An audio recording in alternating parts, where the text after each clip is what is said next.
Ladies and gentlemen, good afternoon. Welcome to Room 2 with the theme Green Social, Green Sciences, and SDGs. Ladies and gentlemen, step on to the following agenda are the session of the panel that every speaker presents their view based on the main theme. Attendance list will be given on chat facility. The certificate can be obtained from Google Drive link for each room and will be shared on WhatsApp group. This event will be continued by the Honorable Moderator, Ms. Nur Fajrina Farah Istiani, SR MEA. First, we would like to read the curriculum vitae of our moderator, Ms. Nur Fajrina Farah Istiani, SR MEA.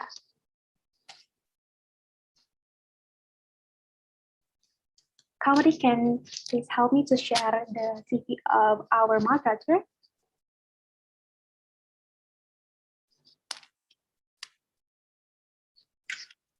Okay, thank you.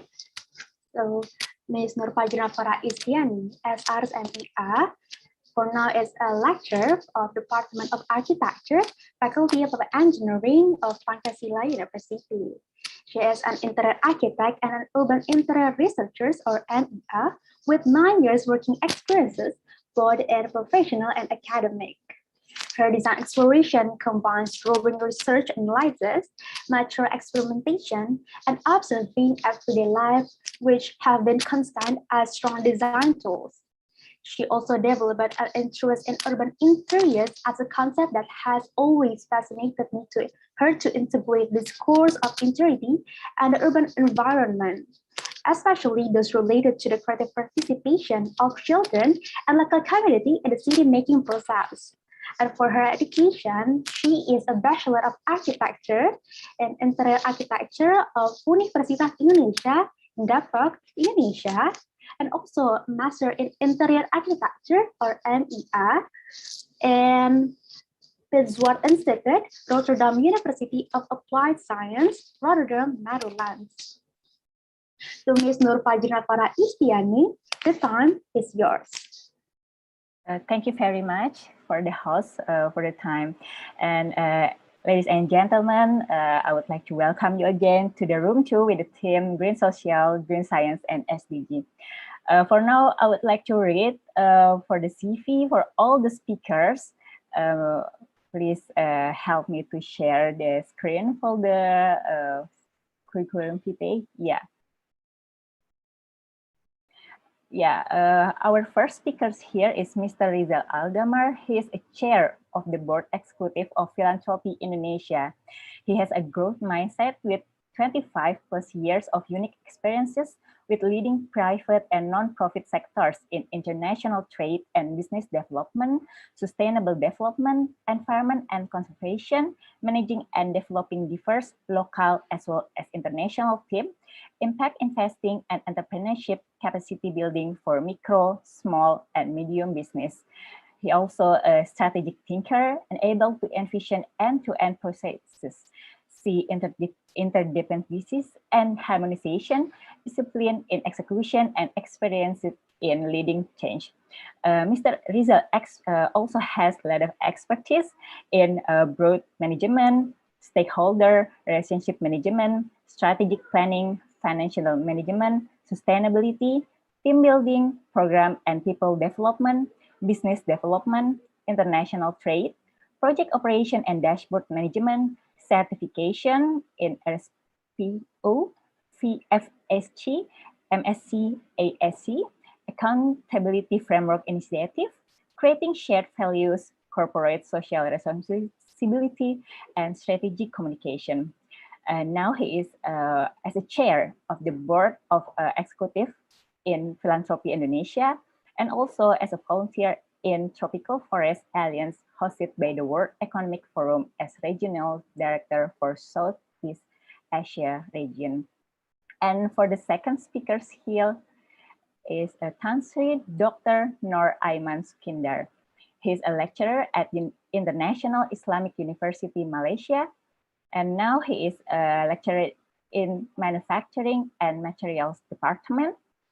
Since 2019, until today.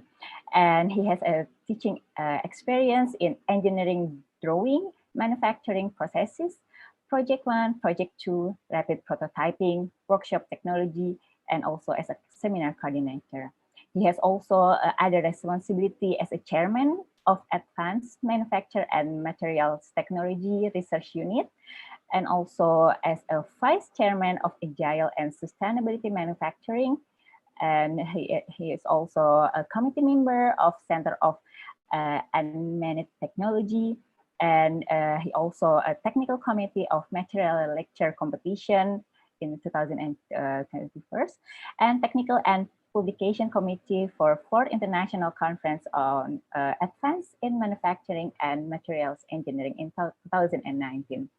And he was also a lecturer in mechanical department in Polytechnic Kuching Sarawak from 2011 until 2019.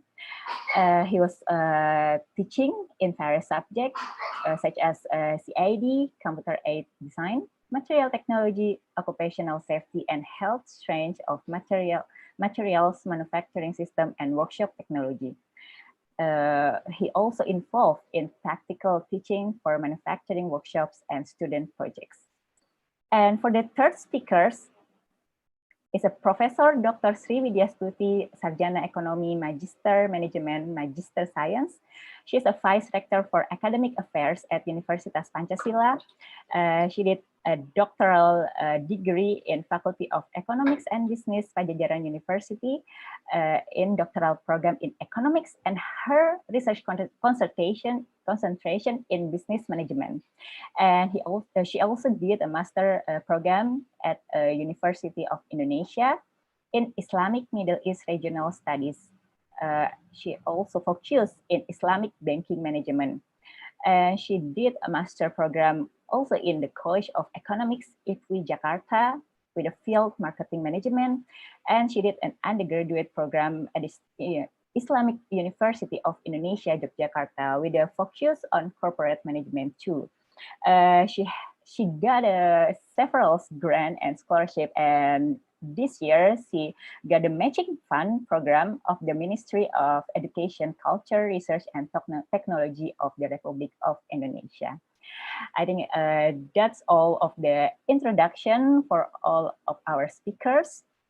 So now we can start the presentation for the first speakers. And before, I would like to give you like for the each speakers, we have a 30 minutes presentation, and we are very appreciated for the punctuality in the presenting the topic. So now we would like to invite the first speaker, Mr. Rizal Algamar. Please, the time is yours. Thank you, Ms. Moderator. And also, it's a privilege to be with all the other speakers that is here with us today. And also, thank you to all the audiences.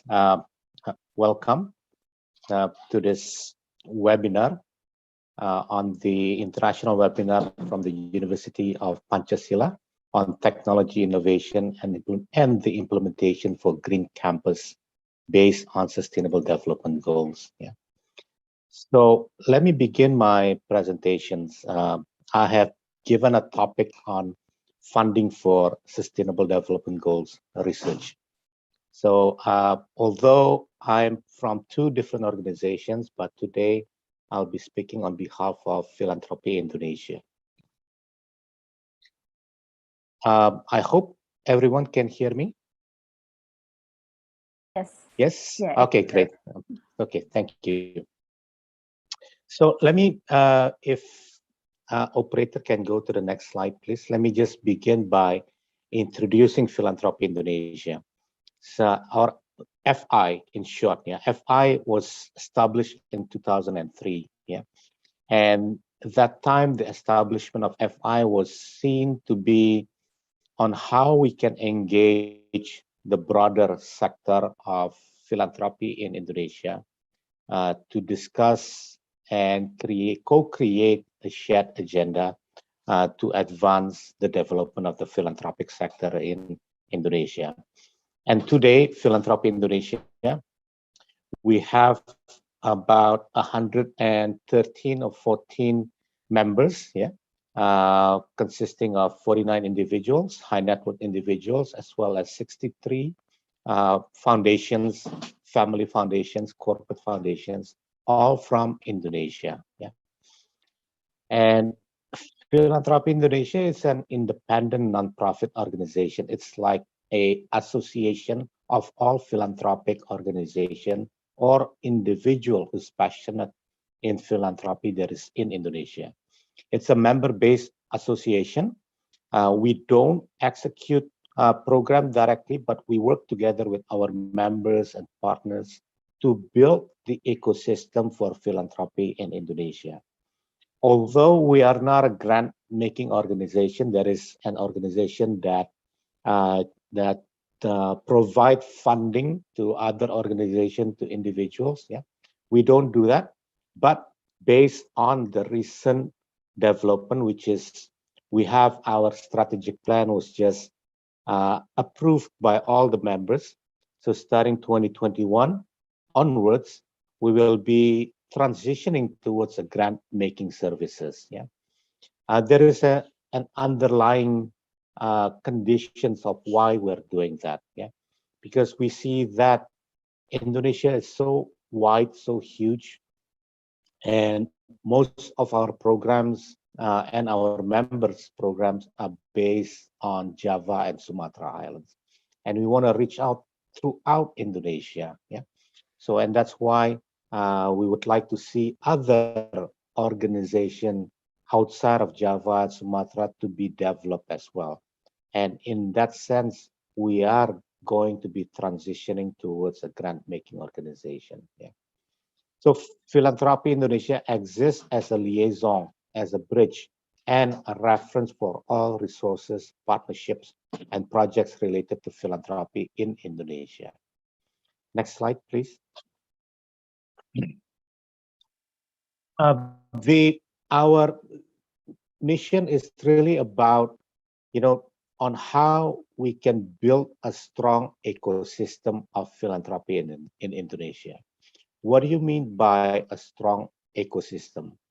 Number one, we want to see more people doing philanthropic activities, and that more philanthropic activities, we would also like to see the quality of those philanthropic activities. Yeah, it's not just a charity base and then you forget about it. Yeah, what we'd like to see is really a philanthropic donation that is really addressing the ground roots of critical issues that is facing society, that is facing environment and economic challenges across Indonesia.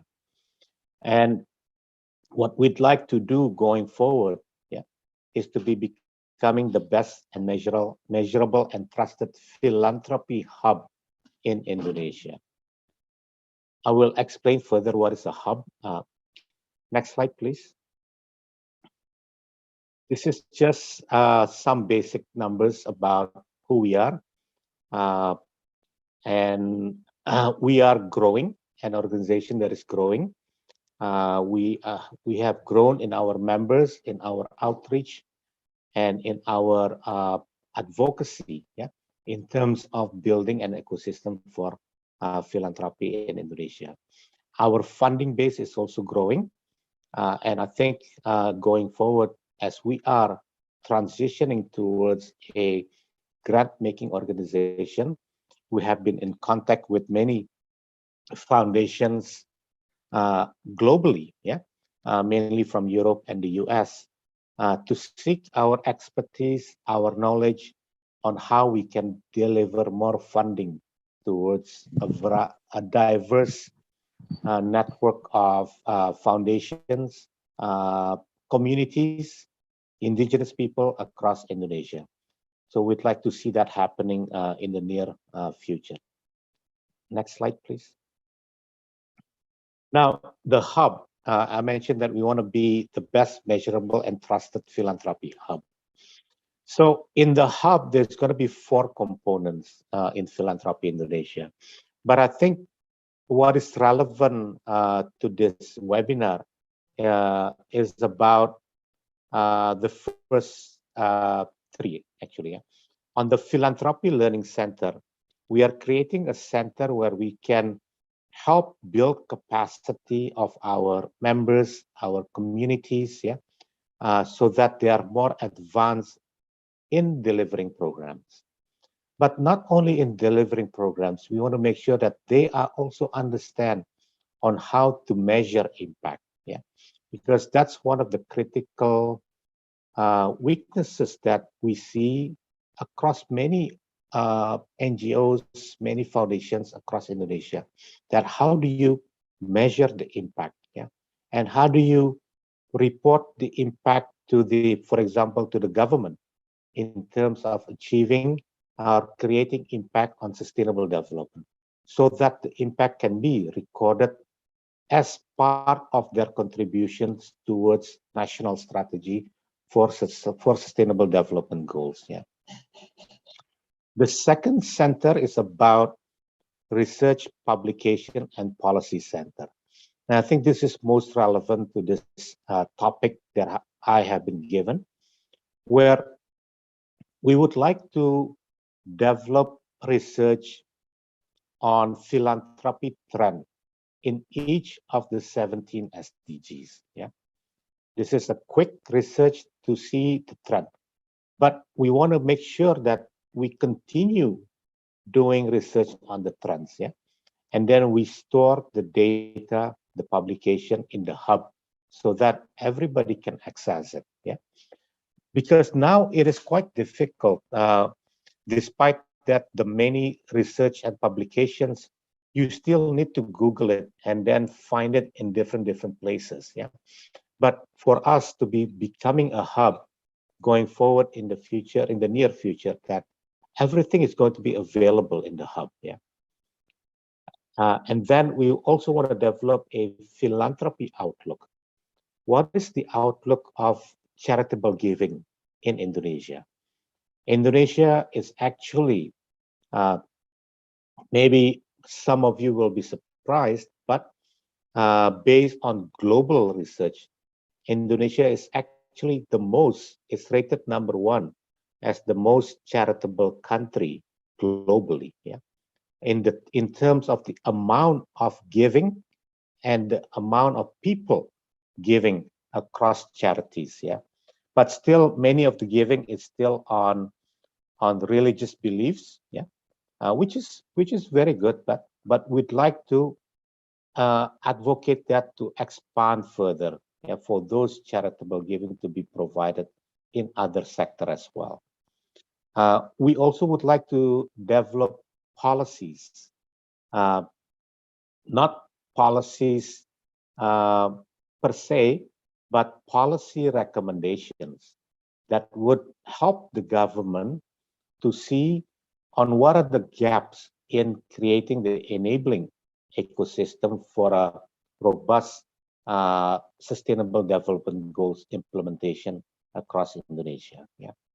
So I think the most relevant here is, yes, there is an opening for research funds, but still very limited. We are going to be working with many of our members, our partners, and our international partners on how we can advance research in the sustainable development goals.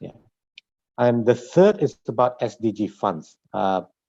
We are gearing up to create a pool funding where we can generate huge amount of money, funds, that can be invested to further accelerate and advance sustainable development goals implementations across Indonesia. This is still work in progress, but we have seen a lot of interest from many organizations globally that would support us to co-finance an SDG fund that is intended to be an incubator funds as well as an accelerator funds to advance SDGs across Indonesia. Next slide, please. So we have 113 members. These are just the classification of our members. the trend is growing, and with the new strategy that we have, we are going to see this is going to grow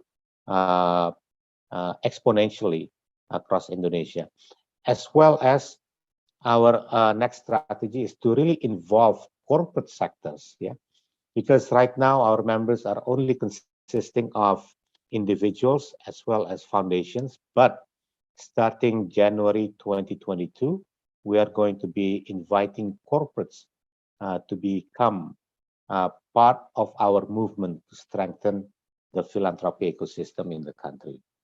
Next slide, please. Yes, so on the specifically on the SDGs, yeah, it's really interesting to see that a lot of movement, a lot of collective action is being pursued to advance SDGs. Yeah, it is because of there are a few government policies that is intended to advance and drive the implementation of SDGs. Like, for example, the Presidential Decree number 59, 2017, which really stipulate that SDG is really significant, it's really important to create an inclusive economy for Indonesia.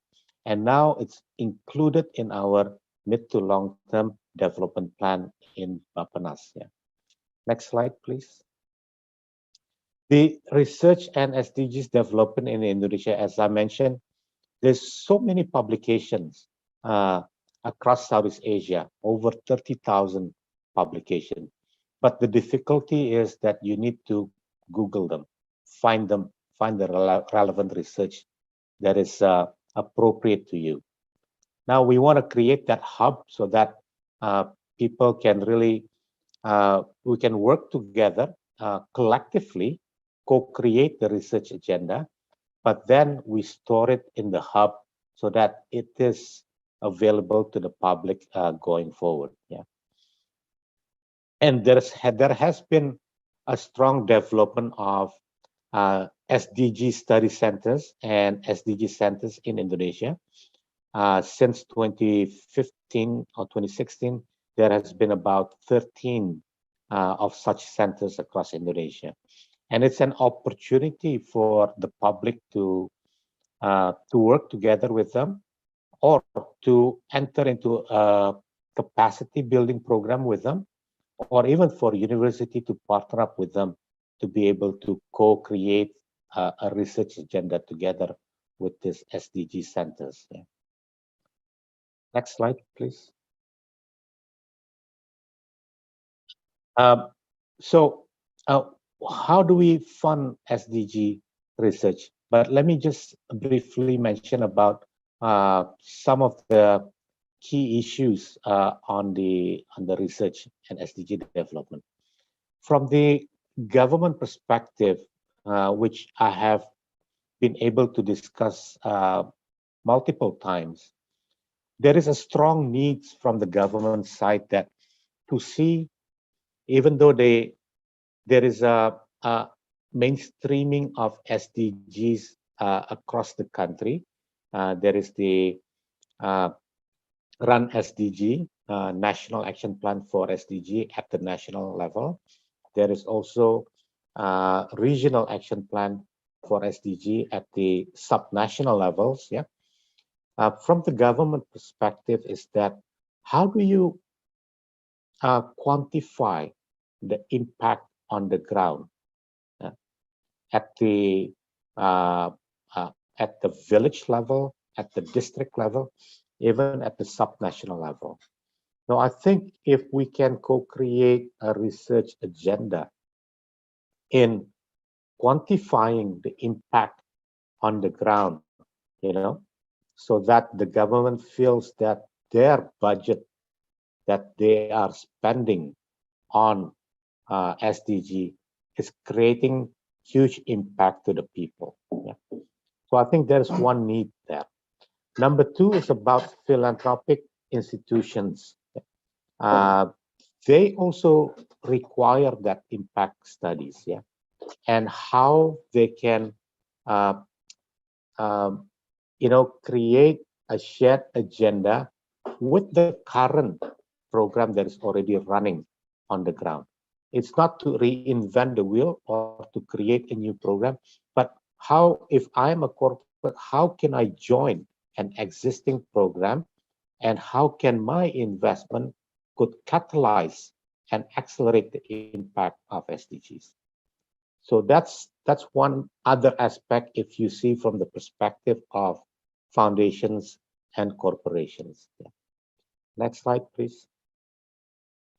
Yeah, so to summarize that, there is still lack of access to information that contains data, impact analysis, yeah, on SDG development. Yeah, and I think despite of the many research, but still we need to quantify the impact so that investors, donors, yeah, can see that there is a strong social return on investment if they can provide those funding to help accelerate the implementation of SDGs. Yeah.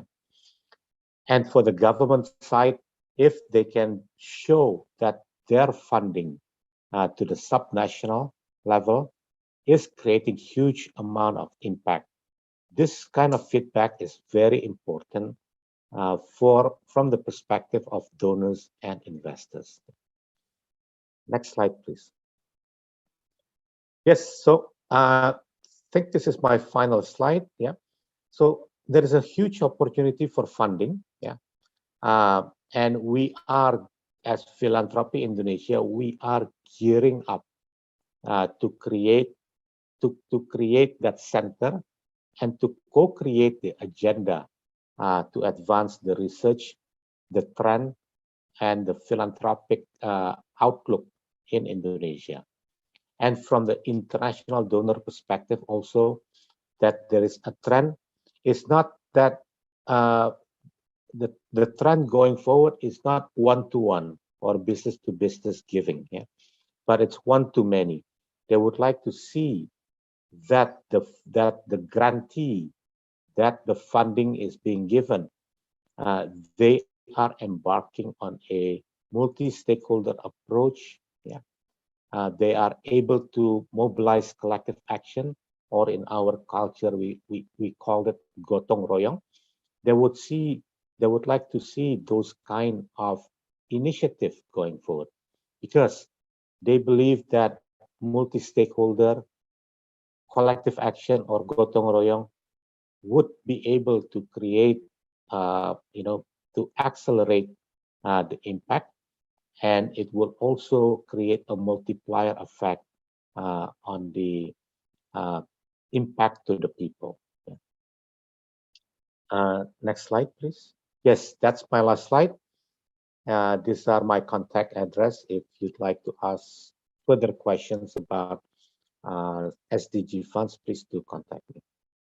Thank you. I'll return to Ibu Farah for your moderation. Thank you very much. Yeah, thank you very much, Mr. Rizal Algamar, for the impressive presentation. I think it is very interesting to know more about the philanthropy hub that you are mentioned, especially for the research development in Indonesia, for the university like us. And yeah, we will discuss the topic later in a Q&A session, I think. Now, ladies and gentlemen, we are continuing for the second presentation. Please welcome our second speaker, Tan Sri Dr. Nor Alman Sukindar.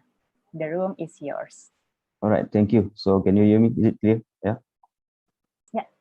Okay, all right. Let me share my screen first.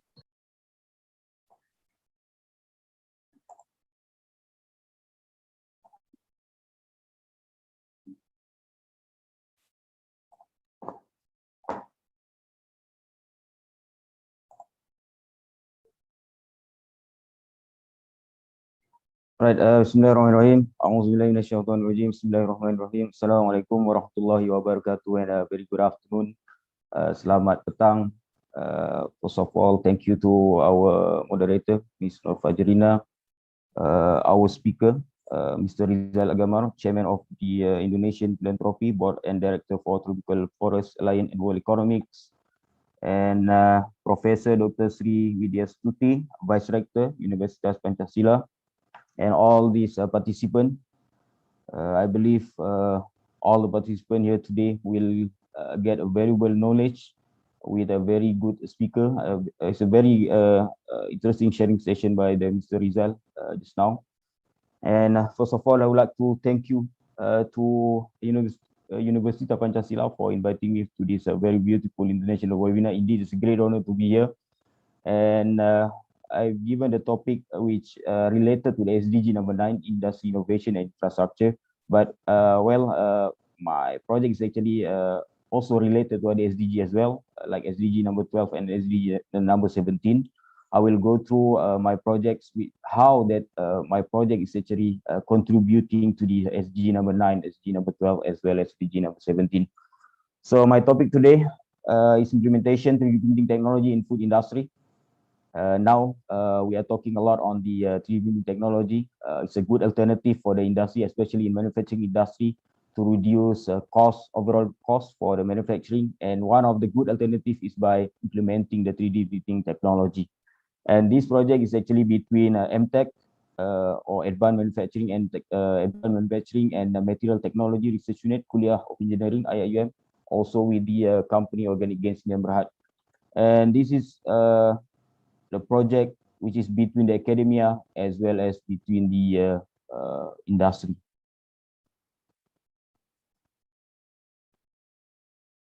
All right, this is my online presentation. I will go briefly on the introduction to 3D printing technology. And I believe all of us, I think, already familiar with the word 3D printing technology and some of my project background and description of technological problem. What are the problem facing by the company? And also I just go very fast on the project detail, and I will explain how that this 3D printing technology somehow contribute to the SDG. And just the last one is a conclusion. Right, very briefly on the introduction to 3D printing technology. Some people might say additive manufacturing, some people might say rapid prototyping technology. In general, it's basically 3D printing technology similar, have the same meaning, convey the same meaning like a rapid prototyping technology or additive manufacturing technology. It's basically a technology that create a 3D model in the short period of time. And they have three major systems under this 3D printing technology. We have a powder base, we have a solid base, and also we have the other one is we have a liquid base. And my project is basically we are focusing on the solid base, which we are using the fused deposition modeling or FDM. Okay, why? Because this FDM is we can say that it's low cost, and also it's very flexible, and it's actually now the variety of the material can be extruded using the FDM, which in this project we choose to use FDM because we can use a variety of material, plastic, PLA, metal, even a metal now we can extrude it by using this FDM. Now, when we're talking about 3D printing technology or additive manufacturing, so why we need to choose 3D printing technology? Now, especially that the manufacturing industry now shifting toward the 3D printing technology. As you can see now in Malaysia, and even I think in the world, we are moving toward the Industrial 4.0 or IR 4.0. And one of the elements that need to support this Industrial Revolution 4.0 is 3D printing. So that's why now manufacturing industry making a good initiative or actually finding the good alternative to somehow find the right technology to cut down the overall cost, especially involving manufacturing manufacturing process. Previously, we are focusing on the conventional machining, for example. Now we are actually finding the right alternative to, I'm not saying that it can actually substitute or somehow we replace the conventional one, but it's a good alternative that the manufacturing industry currently moving to use the 3D technology. And now one of the biggest advantages of 3D technology is because we can create a very complex structure. So this is one of the biggest advantages, and normally it's a customized part.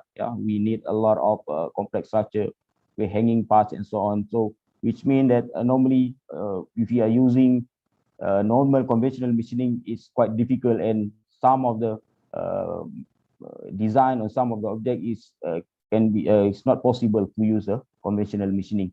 And now we're talking a lot on the sustainable development goal that is related much on this webinar. How that this 3D printing technology somehow contribute to this SDG. As I mentioned before, in this project, I very much related to the SDG number 9, industry innovation and infrastructure, and also I will share as well how does this technology somehow related as well to the other SDG like SDG 12 and SDG 17. All right, just to share some of the project background. So this project is basically under the government, the grant from the government, Malaysian government under the Public-Private Research Network. This grant is quite special, where they will we need someone from academia as well as someone from the industry. So we need to collaborate together, and also we have to find a problem from the industry, especially from the SME, small and medium enterprise. And we try to solve the problem for the industry. So academia from the university try to solve the problem coming from the industry. So this is actually the government initiative to help the industry from the academia, and then they try to solve the problem. Yeah. Just to share a bit on the company profile, Organic Gains Berhad is quite new, established in 2014. Mostly doing this food retail, food industry, and of course we need a certified by Halal Jakim. And some of the products you can see we have a santan kelapa or coconut milk, and also we have a lot of rendang paste, something like that. They are actually focusing on the ready-to-eat food. Yeah. Now the company problem is basically they need to have we call it as the white one here is a food holder. They are lacking on the food holder. Yeah, they cannot fulfill the demand from the customer. For example, this food holder is only cater for 2 packaging sizes. So this, as I mentioned before, this one is a medium industry, small and medium industry. So it's not a big company. So in order to have a variety for packaging, they need to have a variety for food holder. Food packaging, this one, and the silver one is food packaging, or we call it as a pouch, and the white one is a food holder. Because it's not cost effective to invest more than so one single food holder is cost around 30,000 ringgit. So imagine if you need 3 or 4 food holder, it costs you around 100,000 and above. So it's too much for the small and medium company to invest such amount of money. So that's why they try to find another alternative. That's why we come to the company, and then we suggest, we propose that why not we actually propose using the 3D printing technology, and somehow we can reduce the overall manufacturing cost. I will share later on how does this technology somehow reduce the cost for the company. All right, I just go very fast on this. So our project is basically to develop a food holder, a variety food holder. We develop 3 types of food holder, 100 gram, 300 gram, 500 gram. Currently, before we actually doing this project, the company only have 2 types of food holder. So imagine they only have 2 types of 2 products variety in 1,000 gram as well as 200 gram. So as I mentioned, one set, the food holder is 30,000, cost around 30,000 ringgit. If we are using a conventional machining, the cost is around 30,000 ringgit. So it's not cost efficient for the company to somehow have a variety food holder, to make variety food packaging. So that's why some of the customer come into the company and asking for different pouch sizes. So the company have to refuse. They cannot fulfill the demand because they cannot have the they don't have the available sizes for the food holder. So that's why we coming in, try to reduce the cost of manufacturing, and by using the 3D printing technology, we able to somehow reduce a lot of costs.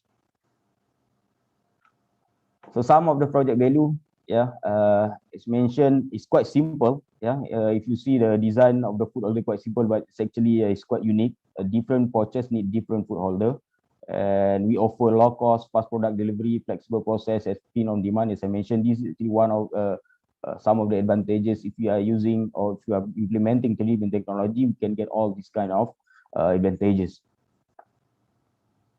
Right now, we're talking about sustainable development goal. I just want to share with you that this project is very much related to SDG number 9. I will show you later on. We show you later on how does this project somehow will contribute to this SDG number 9, SDG number 12, as well as SDG number 17. Now in IAM, just share a little bit. We have another one. Despite we have a 17 SDG, Sustainable Development Goal. We have another one. I can say that SDG number 18. We call it as a maqasid of Syariah Daruriyat, obligation to safeguarding the essential. Well, actually, it's linked to the SDG. For example, I take example of property. On the under the maqasid of Sharia, or we call it as safeguarding the essential. If you see safeguarding the essential is something that we call it as a property sustainability, and preservation of life, preservation of property. So this is actually what Islam has taught us. So it's somehow it's actually related to whatever we discussed on the 17 SDG. I will go through very fast on this. So overall, we have 3 phases on our projects, phase 1, phase 2, and phase 3. Phase 1, we go for the design, and then we go for the fabrication. We are using a 3D technology, and well, there is a lot of phase involved actually under the phase 2 fabrication. A lot of things involved. We have to identify the critical parameter. I will just share you later on a bit.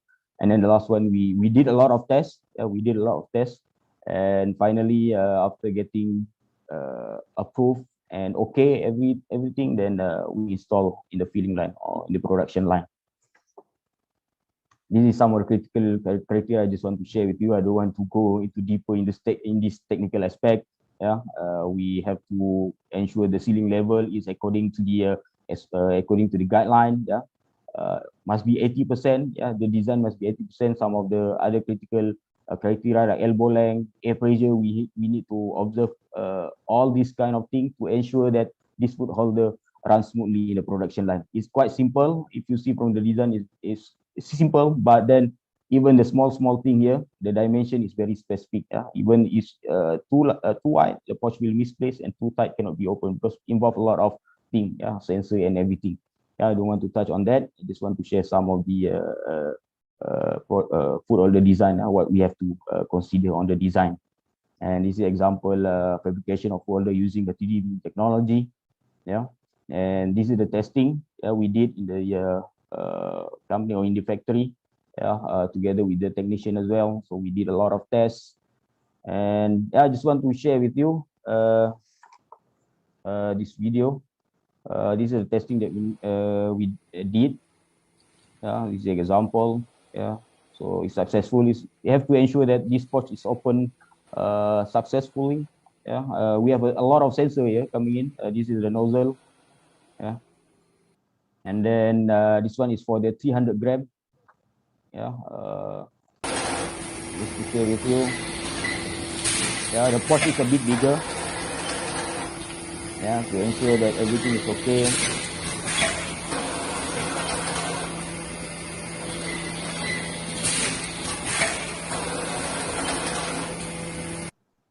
And then this one is basically 500 gram.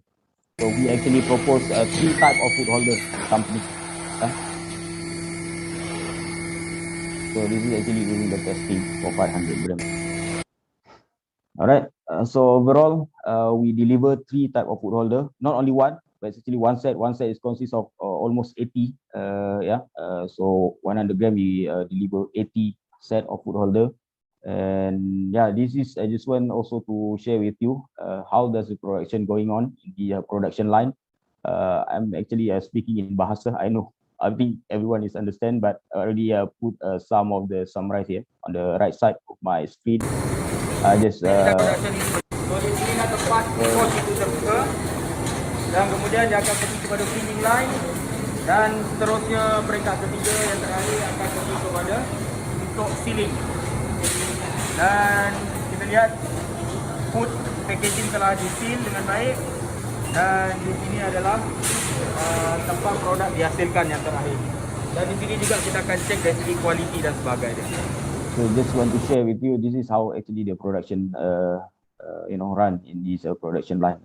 We have involved 3 major process, blowing, and then filling, and then the last one is sealing. So this food holder must ensure to have a smooth production line. The design must be follow everything, the guideline from the first process up until the last process. All right, so we have a MOA with Organic Gain Sdn Bhd, yeah, and also we have other collaboration with Payable 3D Sdn Bhd, which is supplying this 3D printing technology. And now, so how does this actually technology, 3D printing technology, contribute to the SDG number 9?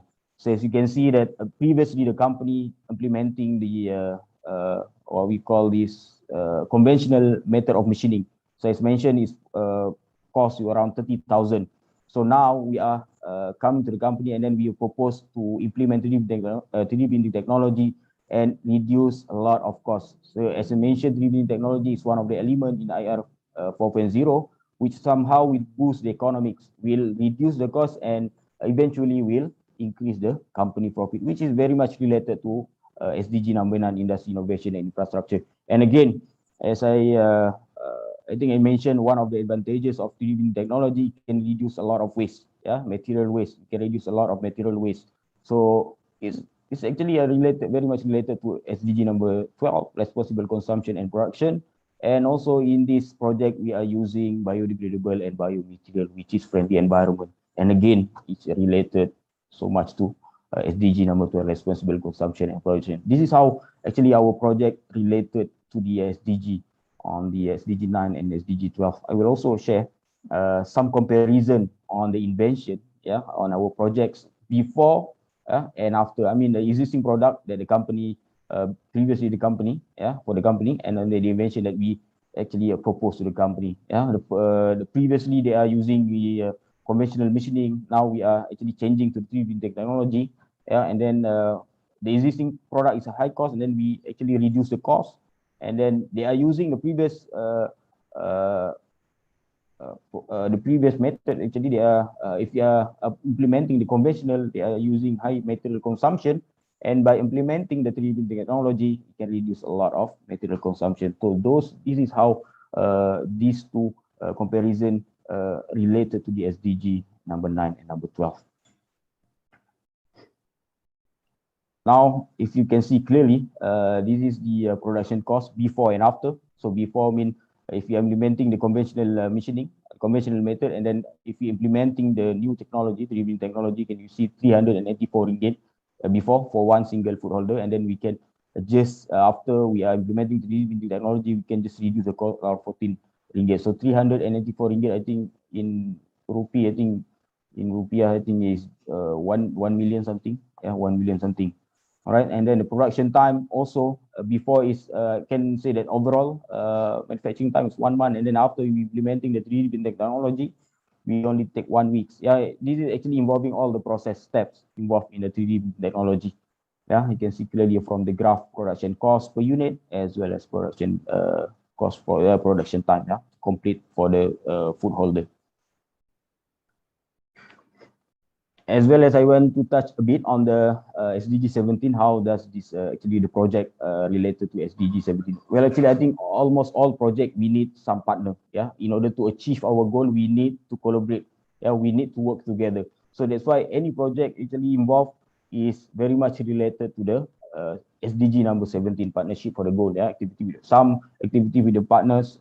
This one is for we doing activities with the supplier. We have a training with them, and also we have also industrial training with our collaboration company, Organic Gain Sdn Bhd. They offer industrial training as well, and also some of the research unit. Yeah, for example, CUTE, Center for Unmanned Technology, and also Advanced Manufacturing and Material Technology Research Unit also provide the facilities. So those are basically all these partners collaborate together to achieve the goal. Yeah, to make sure that the project is achieve whatever the objective is. Just to share with you, this is actually the Chief Operating Officer, or Mr. Adil bin Dato' Abdul Wahab. So he's very satisfied with the project. So we cut a lot of costs, and they can fulfill the demand from the customer. If they want to have a variety of food packaging, they can fulfill the demand because we can provide them with a very low cost for the food holder. So as a conclusion, the 3D printing technology provide flexibility, not only for this one is I'm focusing on the food industry, but actually it can be adopted in many different areas. Yeah, and then 3D printing technology can reduce the manufacturing cost, fast product delivery, and flexible process. And I can see that there is a bright future for this 3D printing technology. As you can see, the 3D printing market rise dramatically from 2013 up until 2000 now, currently 2021. And yeah, of course, in 2020, I think we will again the same trend, yeah, for 2022. Yeah, and I think that's all for me. Hopefully, somehow we'll get a new knowledge how that this 3D printing technology somehow contribute or will contribute to the manufacturing industry, and how does this 3D printing technology related to the SDG. All right, I think that's all for me. Back to you, moderator. Yeah, thank you very much, Tan Saria, Dr. Nur Alman Sukindar, for the inspiring presentation. I think it is a very interesting project that you show the possibility of the 3D printing technology, especially in the food packaging industry. And I think it's probably possible to apply it in a broader field and also in other types of business. Yeah, I think we can discuss this topic later in the discussion session. And now we are pleased to welcome our third presenter, Professor Dr. Sri Widyastuti. Now the screen is yours. Thank you, Moderator Ms. Sarah. Assalamualaikum warahmatullahi wabarakatuh. Good day, lecturer, students, participants, ladies and gentlemen. Our speaker, Mr. Rizal Algamar, and Mr. Tan Sri Dr. Nur Aiman Sukindar. I'll start with a quote. Take care of the earth and she will take care of you. Jaga bumi dan dia akan menjagamu. Okay, let's allow to my presentation in title. Yes, green and sustainable financing toward national economic recovery. Let me start by giving you some outlines. The first, the future is now. And second, spinning up sustainable finance. Third, transforming challenges into opportunities. And fourth, creating the future. Let's get started.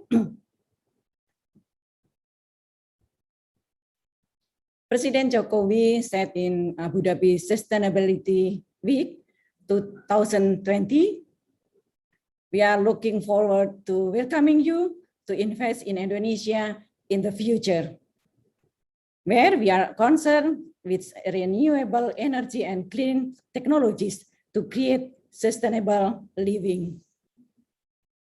And President also said in United Nations Economic and Social Council, ECOSOC 2021, the acceleration of economic recovery must be carried out while prioritizing health and sustainable development. Going forward, we must encourage investment in innovation and green recovery. Indonesia focuses in inclusive and sustainable development. Indonesia will also continue to encourage ECOSOC to become a more relevant, transparent, efficient, and effective organ is responding to global challenges. It's the field of economic, social, and environmental development. Let's move on next slide. Why the future is now?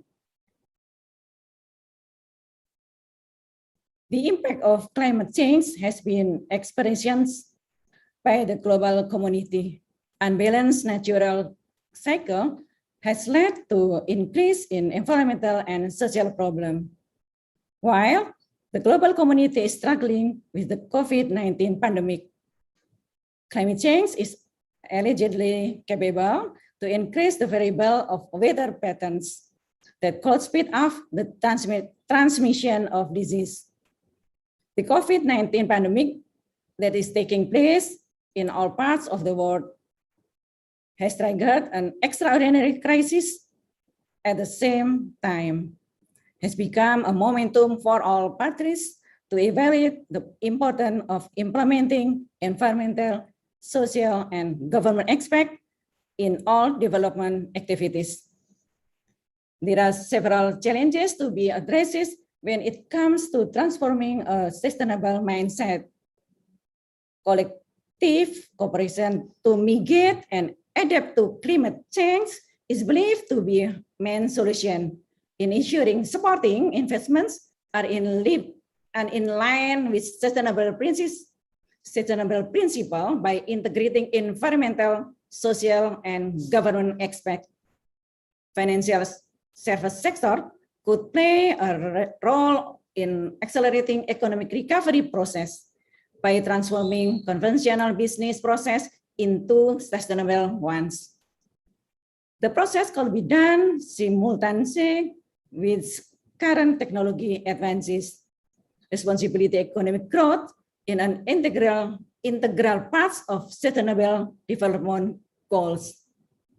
Transitioning to sustainable development must stem for a change in the mindset of business actors that business activity as the best conducted when social, environment, and governance aspects are taken into consideration. The transition process toward sustainable finance through the implementation of an environmental, social, and government aspect that is requires more time and directed step in order to achieve sustainable economic growth. Next, we're turning our attention now definition of green financing and sustainable finance. Saho and Nayak 2007 have research about green banking in India and define green finance is financial services industry, especially banking, which is in the implementation of business activities, especially in providing credit or financing that has incorporated environmental risk factors into the lending procedure to its customer. And the second, 2001, defined sustainable financing is the application of credit or financing and investment management in all sectors of the financial service industry by incorporating economics, social, and environmental risk factors in a sustainable manner. Next slide. We are going to explain about the step of toward sustainable financing.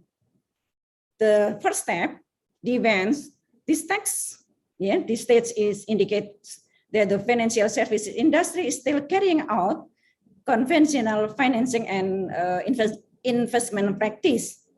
Environmental and social factors are not considered important and view environmental laws as a threat, and environmental and social management are seen as a cost to be avoided. At the second, preventive. As this states, the financial service industry has begun to pay attention to environmental and social issues by practicing environmentally friendly activities in internal processes such as energy saving, paper, electricity, etc. And the third, offensive. The financial services industry has included provisions that begin to require environmental and social friendly criteria for its customer, so that environmental friendly and social care effort have been carried out in internal and external activities, both lending and funding. And the fourth, sustainable. The financial service industry is no longer facing a trade-off between the short term and the long term, namely the financial service industry.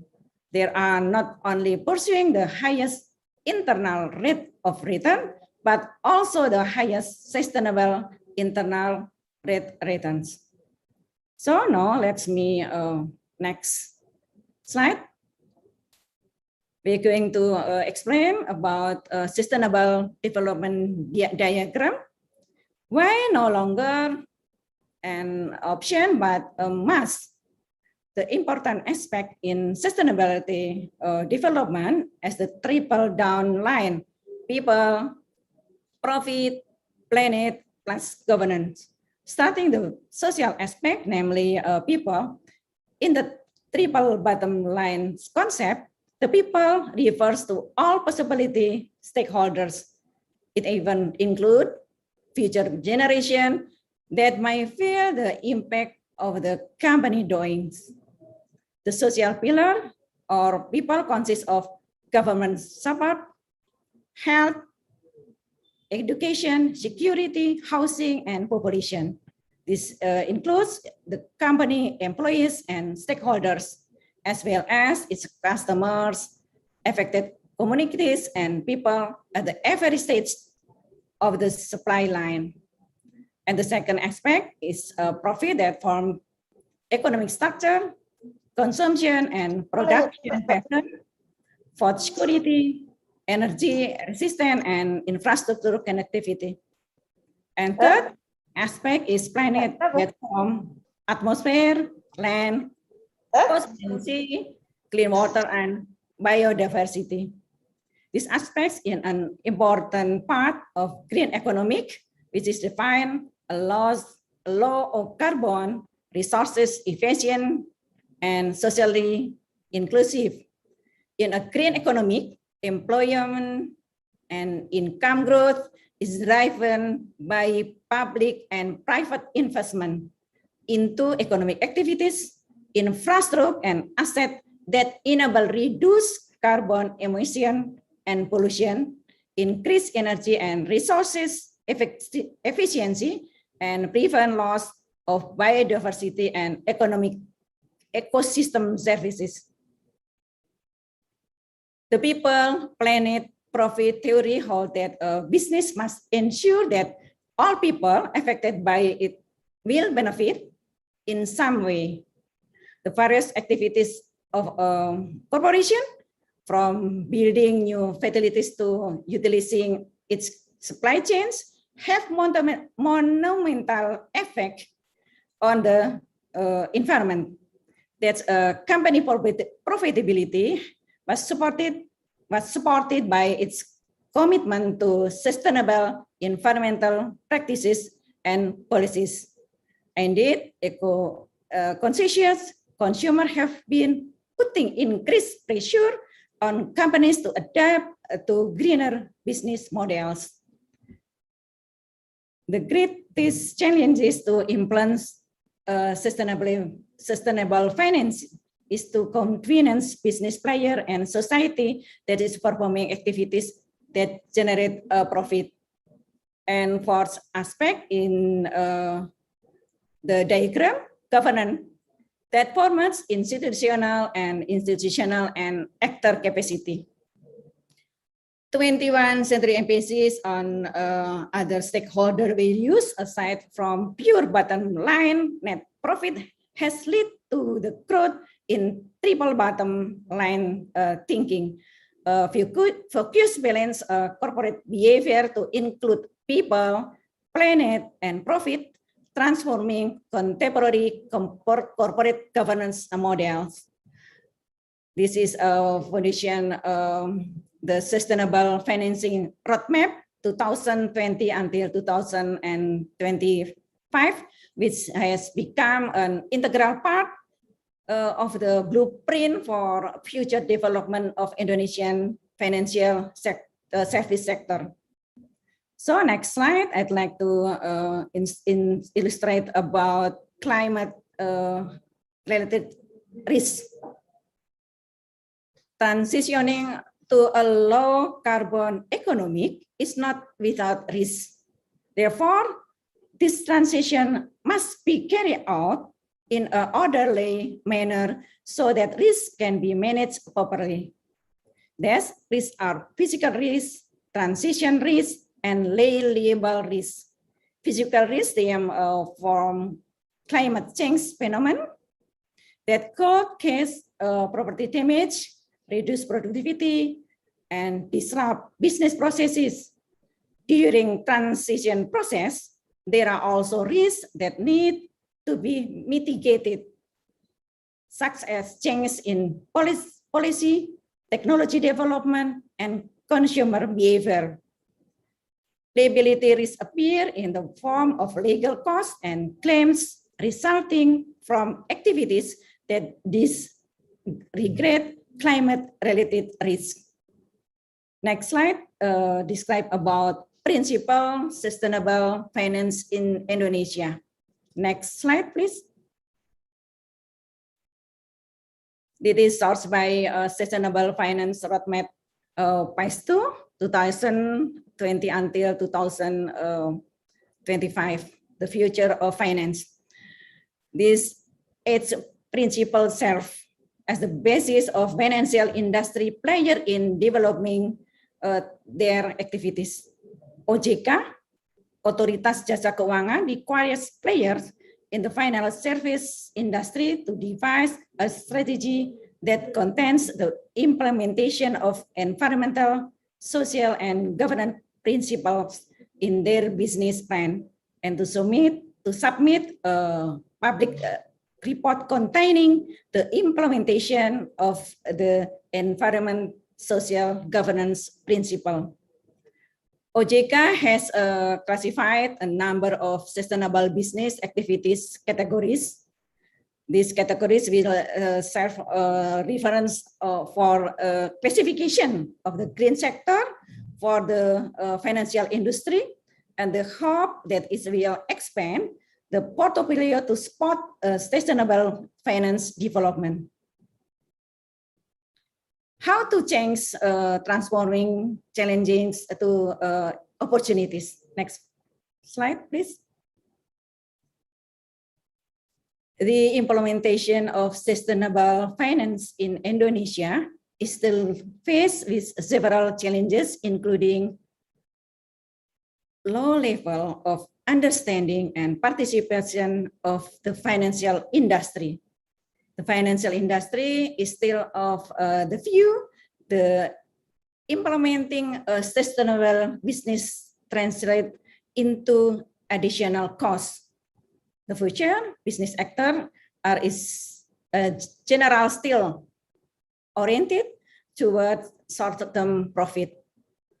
And then there are lack of established green standard requirements, is assessment of implementation of environmental, social, and government aspect. Currently, its institution is using its own sustainable business standards. These hinders businesses effort in assessing funding and make it difficult for investor to make investor decisions. Therefore, it is necessary to put in place green standard, national taxonomy as a basis for sustainable business and investment. Taxonomy will also make it easier to business actors to improve the quality of risk management. Increasing awareness and demand for implementation ESG create business opportunity for business actors. This business opportunity requires adequate infrastructure, not only for regulators, but also from business actors and related ministers or institution. It's a form of support and collaboration. This collaboration is line with the spirit adopted by the World Economic Forum, IMF, and international development banks, which are member multilateral development banks.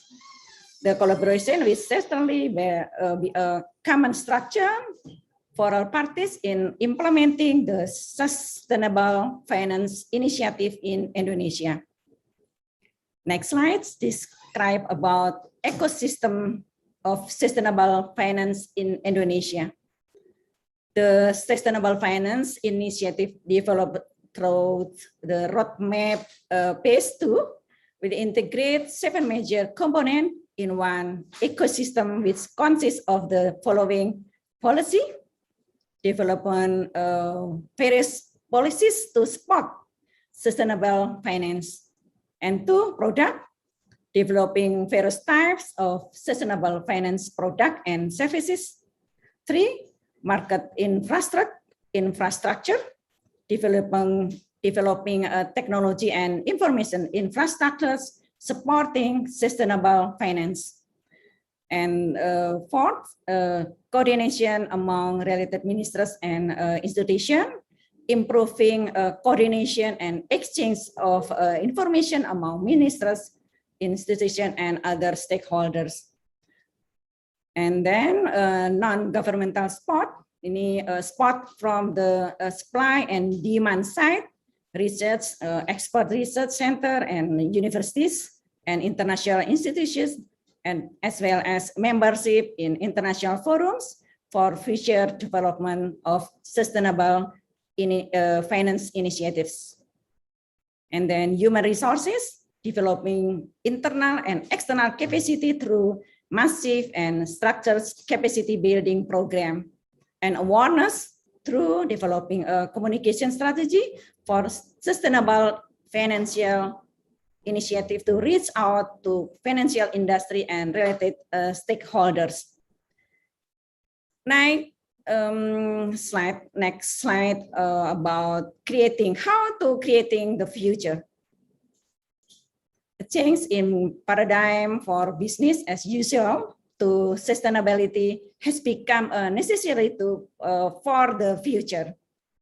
And then increasing environmental, social, and governance pose challenge for the financial industry to create new innovative business opportunities, then support a sustainable economy.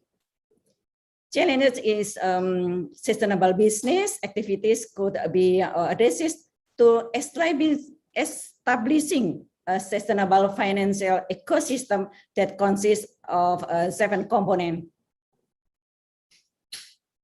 policies, product, market infrastructure, coordinating among minister and institution, non-government support, human resource awareness.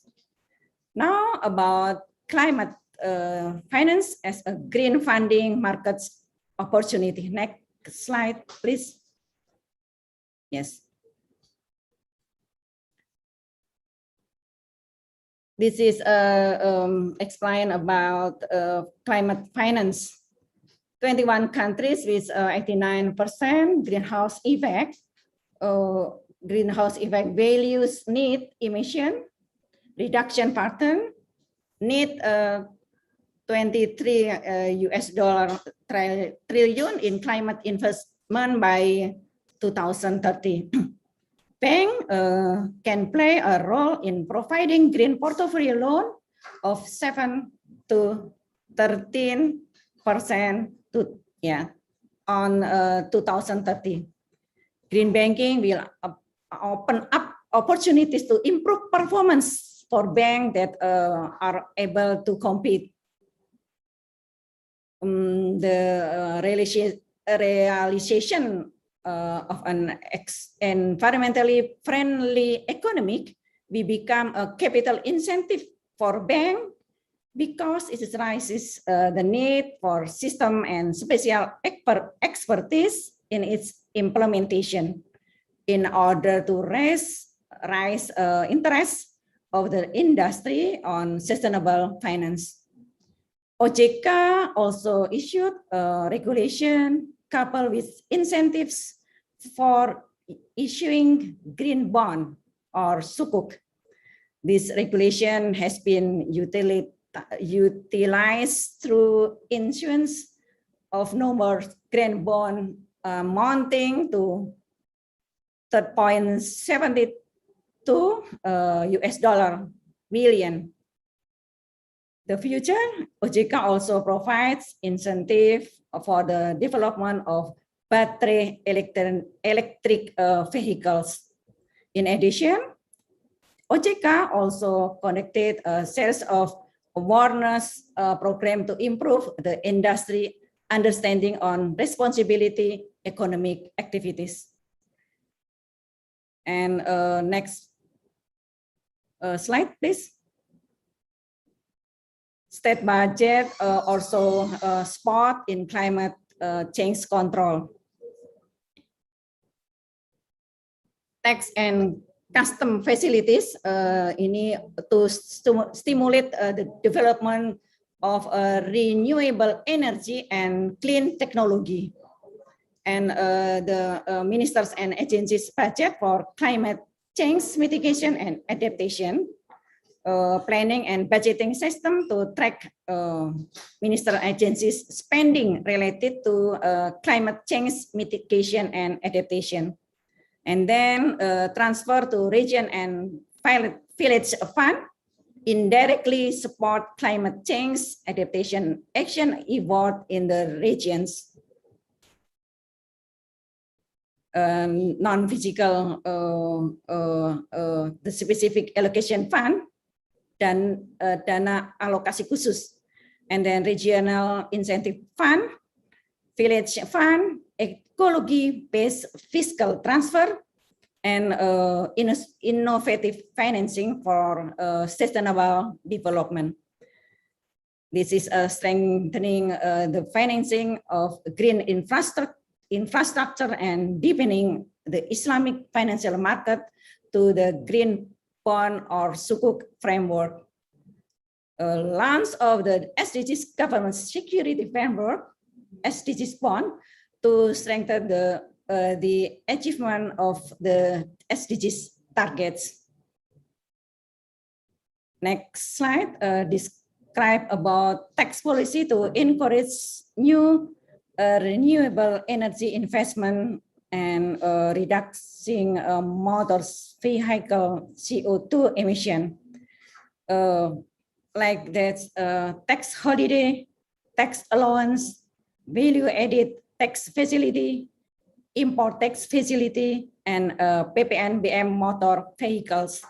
Pajak penjualan atas barang mewah yang ditanggung oleh pemerintah. This is a facility to industry motor vehicle to reducing motor vehicle CO2 emissions. Next. The minister and agencies budget for climate change. The average climate change budget allocation in the 2018 to 2020 start budget 102.65 trillion per year. This is support budget from minister and or agencies. And then the average mitigation and co-benefit budget reaches 2.7 trillion per year rupiahs. The average adaptation budget reaches 40.4 trillion per year rupiahs. And then about 18% is used to finance green infrastructure. Approximately 12% is used to financing sporting activities such as religions, regulation and policies, R&D, capacity building, and community empowerment.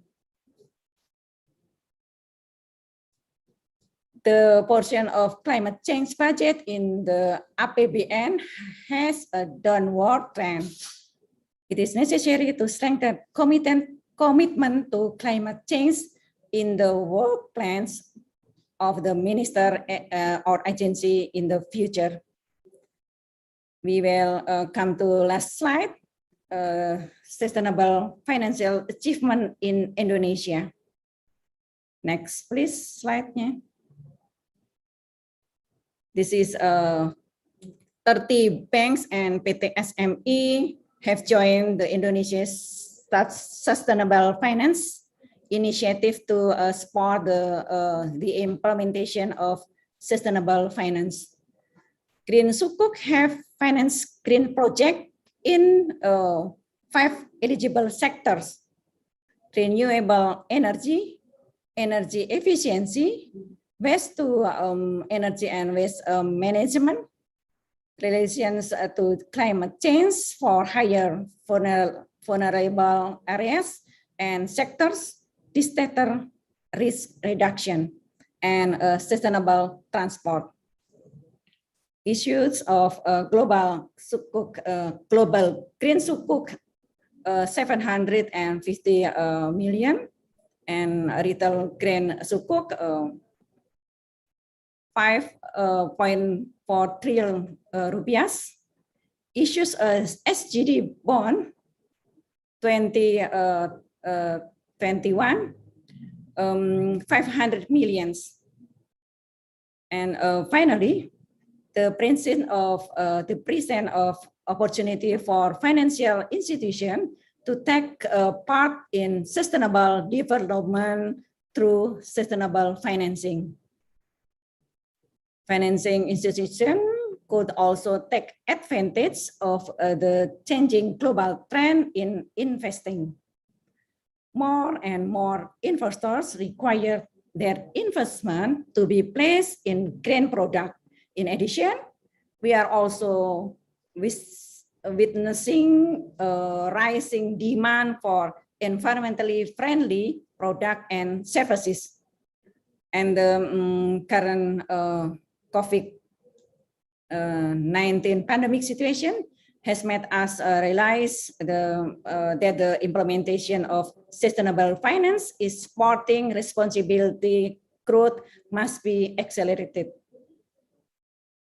While the global community is struggling with the COVID-19 pandemic, climate change is allegedly capable to increase the variable of weather patterns that could speed up the transmission of disease. COVID-19 pandemic that is taking place in all parts of the world has triggered an extraordinary crisis, and at the same time has become a momentum for all parties to evaluate the importance of implementing environmental, social, and government aspect in all development activities. Hopefully, the economic recovery will be realized soon. I will end with a quote. The environment is where we all meet, where we all have a mutual interest. It is the one thing all of us share. Thank you for your nice attention. I will back to moderator. Wassalamualaikum warahmatullahi wabarakatuh. Waalaikumsalam warahmatullahi wabarakatuh. Thank you very much, Professor Dr. Sriwidyastuti, for the fruitful presentation about the green and sustainable financing towards national economic recovery, which is actually applied to the current situation in Indonesia during the pandemic.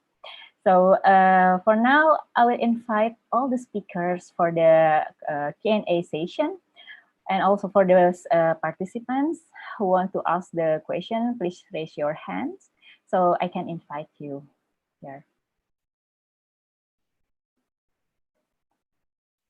So probably while we are waiting for the participants to prepare their question, I would like to mention some of the point out and the main notes for the today presentation. First is the first presentation by the Mr. Rizal. He mentioned about the Philanthropy Indonesia and the impressive idea about the Philanthropy Hub as an independent and organization that aim to advance the philanthropy sector to contribute to the achievement of the SDG research in Indonesia. And also, he also mentioned the development of the research SDG in Indonesia, with actually the highest number of international publication in Southeast Asia. It is very impressive, yeah, Pak. The number of study center and the SDG centers are significantly also increasing.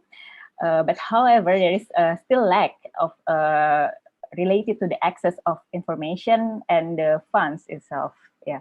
So actually, this is in the one side is a great opportunity, but the other side is also our homework for us. Yeah, like how we face this challenge in research development about SDG in Indonesia. And also the second presentation was mentioned by Dr. Nur Aliman Sukindar, was about the how it was about the great example of the research in applying of some of the SDGs, and he shared about his research which directly implemented in industry. It was very impressive, I think. By using the 3D printing in food technology, we could see that the possibility of the 3D printing technology is has more flexibility in various fields. It's could be also can be applied in the broader sector of business, and in the other side, it also can reduce the cost and also fast product delivery and flexible process, I think. Yeah, and the last presentation by Prof. Srividya Stuti, it showed the example of the green science is basically our theme here, especially in the field of economic and finance. Yeah, and I think by hearing her presentation, we could see that today's situation has made us realize that the implementation of the sustainable finance in supporting responsible growth must be accelerated. Yeah, I think in Indonesia. So if there is any question, I didn't see anyone who is raising their hand. Please, if the participants want to have a question.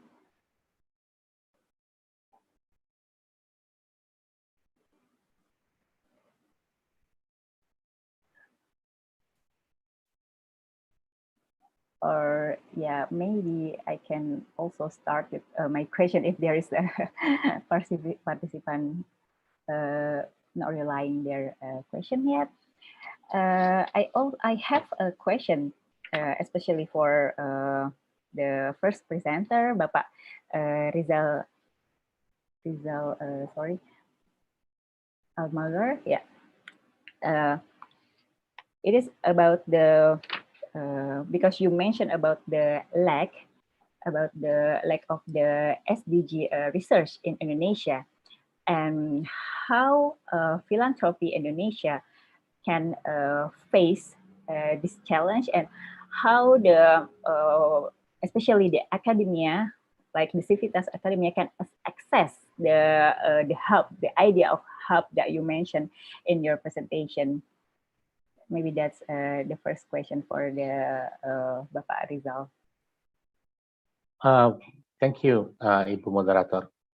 I think it's not about the lack of research. I think I mentioned that there is over 38,000 research in 2020 on SDGs. Yeah, but I think the key is to align the research agenda.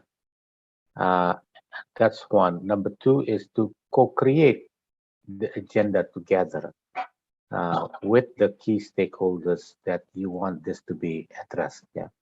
So, for example, as I mentioned, from the government, national government perspective, yeah, there is a lack of understanding on what has been achieved at the sub-national level. And even if you go further down, what has been achieved at the district or even at the village level in terms of SDGs. And what are the impact that has been created, and what are those impact indicators that has been achieved, yeah, and how those indicators can contribute to the data, to the dashboard that the national government is creating. Yeah, if that kind of research can be conducted, yeah, I think there is a lot of interest from all parties, you know, from the national, subnational, even up to the district level, that their research can benefit everyone, and then that there will be further follow-up to access more grants, more funding for SDG implementations. So that's one category, I would say, if you want to access funding from the governments. Second is from the corporate perspective. If you look at the subnational level, there are actually already exist a multi-stakeholder coalitions on the ground. Now you can either approach this as a multi-sectoral research agenda working together with the coalition, or you can do a research based on sectoral initiatives. For example, you align that sectoral initiative also with the SDGs agenda that you want to measure. I think that's another way that you can create interest, value added. Remember, any kind of research, it's like, let me just quote, it's like selling a product. You need to provide what is the value propositions that this research will give to the stakeholders or to the investors that's going to provide the funding for the research. And third aspect is that the one that I mentioned within the philanthropy hub, we ourselves is developing the research on philanthropic trend in various SDGs, either in education, environment, even in the multi-stakeholder partnership approach, the SDG 17, on how are those being developed, what are the process, and what kind of impact it has been created. We are also going to go further developing business cases, because business cases will be an evidence-based study that describe the transition process of these companies towards implementation of the SDGs and how those implementations it has been integrated into their corporate policies. It's not just an add-on initiative, but we'd like to see an integration towards their business process. That's the second aspect. The third aspect is about investment cases. We'd like to also identify what are the investment opportunities to further advance and accelerate the implementation of SDGs. What kind of financial is needed at the subnational level or at the landscape approach level? So we'd like to identify those opportunities and discuss that with various investors or donors on how they are able to support funding the initiative going forward. So those are the things that we are thinking, Ibu Moderator. And I believe, again, our approach is, it has to be multi-stakeholder. It has to be an act of collective action, gotong royong. If it's just an individual research that we are doing it, we are afraid that it's not going to create a lot of impact to the studies that we are doing. Thank you. Thank you very much. I think it is very clear that you mentioned about these three aspects, and maybe I think it's also we can also directly relate this multi-sector research with the project of Tan Sri Dr. Noor. Maybe if you can share with us, because you in your research, you also collaborated with the business and with other stakeholders. Maybe you can also share to us how you probably started your project. That would be interesting to to see your. All right, thank you. All right, Go ahead, Dr. Noor. Okay. All right, thank you. So you mean that now we can actually somehow collaborate with the different parties, different companies And well, actually, the project started when we the one from the academia, from the university, coming into the company or coming into the factory. We have an industrial visit, and from there, actually, we have the idea that somehow we have a very good discussion with the company, and the company somehow explain all the production, the process on all the system, whatever related to the process in the factory. And somehow they share that they have a problem, they have facing a problem, especially to fulfill the demand. And from there, it's actually we from the visit, we have the idea to propose a solution to the company, but yet we need to have a we call it as a funding, and then we go to the ministry, we apply for the grant, and Ministry of Higher Education actually offering the industrial grant. This is actually the very special grant from the between the academia, between the university, and with the industry. I think this is a very good opportunity, very good alternative from the government, that they want to bring closer industry as well as the university. So whatever we learn in the university, whatever we actually somehow we teach in the university, and we try to close the gap. We know that the industry also facing a lot of problems. So they somehow they don't have the method, they don't have the step to to solve the problem from the industry. So this is how the university coming in to solve the problem. With the latest technology, for example, which very much related to whatever we discussed just now on the SDG, give a lot of impact to the company, and they are very happy. So and again, the company is actually offering another project to our university, and offering a lot of opportunity, and offering industrial training for the student as well. They are happy. So those are the things basically how the thing is going on. So I think it's a good opportunity for the student, for the lecturer. We already in the university we learn a lot on theoretical aspect, and this is the time that we apply in the real situation. Well, actually both industry and also the university, we somehow need to work together, as a partnership, as I mentioned, SDG 17 as a partnership, to achieve the goal. Anything, I mean, this SDG 17 we can apply to all the projects, as partnership for the goal. So that's why we have to collaborate together, and then the government together collaborate together. This is actually how this thing going on.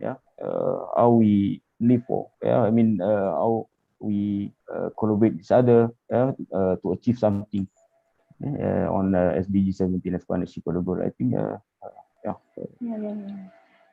Thank you for the explanation. I think it's also give us another point of view, like how we could create a multi-sectoral research, and also how it can be directly implemented to the business. That's also interesting. I also have one question to Prof. Vidi.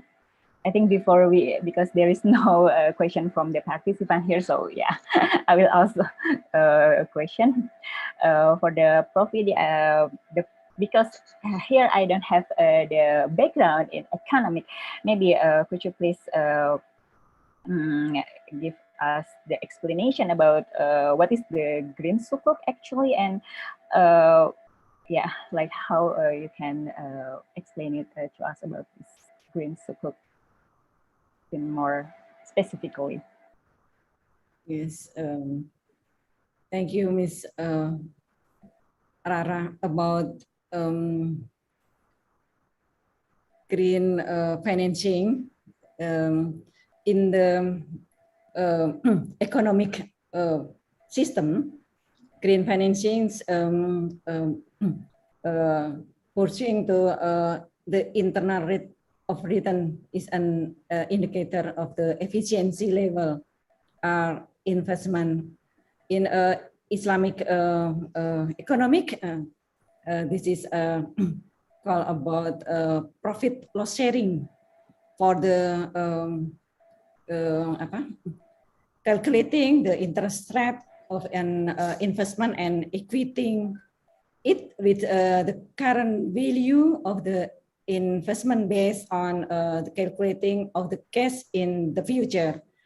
In short, calculating of the internal rate of return shows a number of greater than the capital issues. Don't hesitate to invest. If the result of the ERR interest rate return calculation is less than the cost of capital, you should avoid the investment. As with other investment calculation method, ERR has advantage, including in the greening economics, because by using ERR calculation methods, we can find out whether the investment made by feasible or not. These methods consider very current. And then these methods consider the concept of time value of money and the risk of future inflows for the return of investment capital. And the higher sustainable ERR will be obtained when the financial services industry until the sustainable stage. Yes, Ms. Rara. Yeah, thank you. Yeah, thank you very much. Thank you very much for the explanation. I hope it's clear for us too, and also for all the participants here. I saw, yeah, there is still no question, but maybe because I'm interested in the topic of the green science and green technology here. So I would like to ask another question about the 3D printing technology, especially for the country Dr. Noor here, because it's actually in my field is a bit closely related to this technology with this because I'm in design, in interior architect. And what do you think about the limited of the handicraft touch in the 3D printing technology? Because in the 3D printing technology, I know that it's very fast, and is there any lack of the uniqueness of the each products if we are using this technology? That's the first question. And the second one is I was also wondering about the how can this 3D printing technology can be accessed for the small business industry, for example, yeah, for the UMKM, for example, because I think it's very valuable for them if they can also use this technology. Please welcome. All right, thank you. I think we start with the second question, how actually this technology can be accessible. Now, starting this technology, I think is 1980 something, yeah, in 1980 something. At that time, the technology is so much expensive, yeah, almost $100,000 something.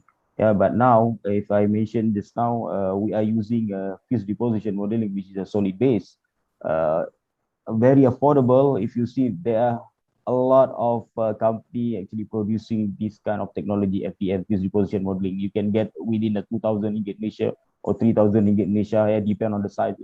Yeah, some of the of course, some of the this technology is quite expensive, like 30,000. But now it's easily accessible. Yeah, you can 1 or 2,000 ringgit you can buy for yourself, and then you can play around with the technology. So now, and again, the software itself is really available online. It's open source software. Yeah. So now we've made it, everything is affordable, everything is very cheap, very costly, especially for the FDM. Yeah, you can easily find from the internet. Everyone is sharing because it's an open source software.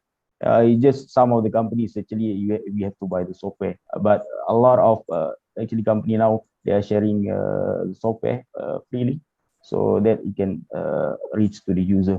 And then the first question is really how does this technology somehow implemented in this architecture or something. Is it a field? Yeah, yeah. Now you can see this technology is already in China. They are building a house using a 3D printing technology. Yeah, they're building a house using 3D technology during the COVID-19 pandemic. I think 2020 something when they are they started on the pandemic COVID-19. Yeah, they need to have some kind of a lot of building. Yeah, so they're implementing 3D technology. Within 2 hours they can finish all the part of the building. So you see, this 3D technology not only, specific for one or specific field. It's actually can implement it in various fields. Yeah, as long as we have the material, yeah, we have the design, and then here we go. You can get the any object that you want. Yeah, especially if, yeah, even we have, yeah, I'm my project. I printing wood. I printing a composite metal, almost a lot of metal. Yeah, we can print using this field deposition modeling. So now, Prof also mentioned just now on the green economic. Yeah, it's actually the green technology is very much related to green economic. Why?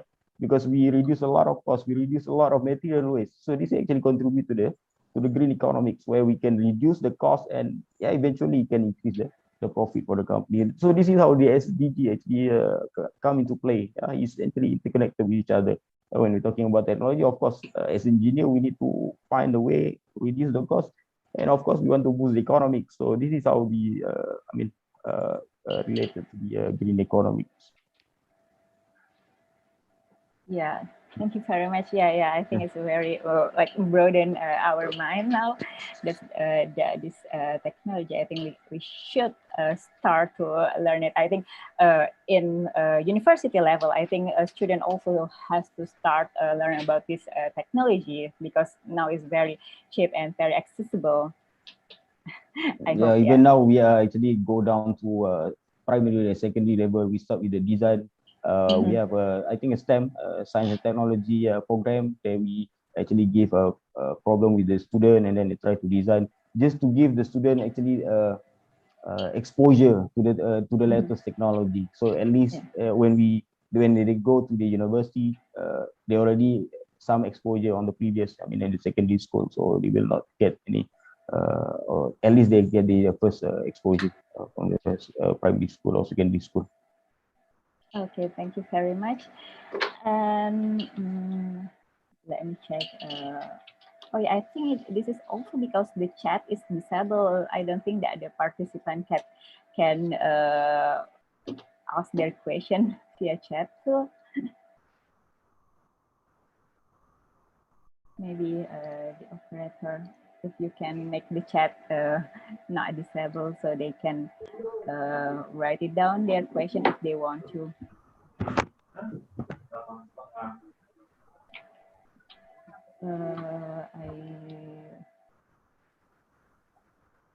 There is still a question from the participant.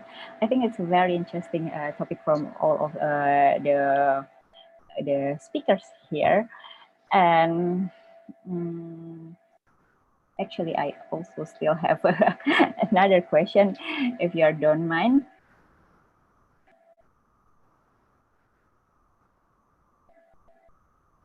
Okay. Oh, okay. Now we can use the chat box. Please, the participant, if you have a question, you can just write it down in the chat, or just raise your hand so I can invite you to talk and to ask your question.